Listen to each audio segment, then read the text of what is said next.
Ross Perot kept on his desk a motto, sign, if you will, that said, "Success is on the razor's edge of failure."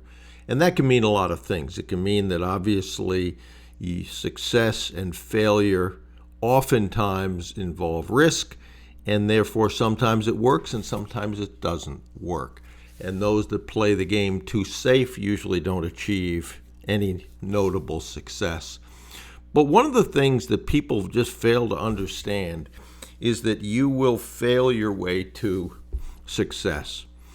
And that's just part of the process. And if you study the lives of successful people, they have been fantastic failures along the way as well. I've had a couple of mentees recently that have gotten some pretty good gut punches with deals falling out of bed. That happens to all of us. I've had more failures than successes, and in the end, hopefully, the successes outweigh the failures, but you will fail your way to success without question.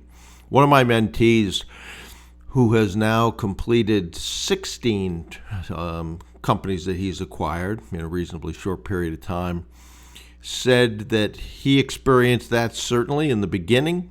Things that were working all of a sudden didn't work. Things that he had put together, in his case 14 LOIs, all fell out of bed around the coronavirus time. But he said something that I think would be smart for you to remember. You've got to hang around long enough for the good things to happen. That doesn't mean that you just be like a fly trying to get through the window and keep doing things that won't work. If things aren't working, take a look at them, say, okay, what can I learn from that? What can I do differently? But most people end up throwing in the towel way too soon. And so partly success is just outlasting failure.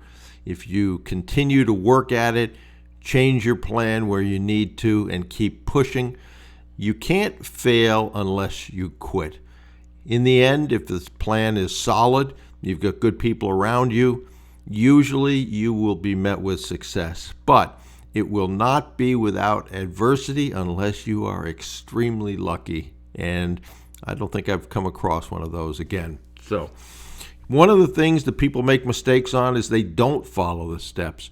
If you don't know what those are, you can go over to brucewhipple.com, and I'd encourage you to get the all-new Deep Dive Bootcamp. Those steps take you through the process, what works, how to do it, scripts, bullet points, etc., etc. And just worry about the phase that you are on, the step that you're on. Don't worry about 5 steps down the pike. An awful lot of people say, well, how am I going to exit this? Or how am I going to get the finances? First, worry about your industry, worry about putting your team together. Then the next step, which are your professionals, and just keep going step by step, one foot in front of the other. So hopefully that helps. Remember, success is on the razor's edge of failure. And as my mentee said, you got to hang around long enough for the good things to happen.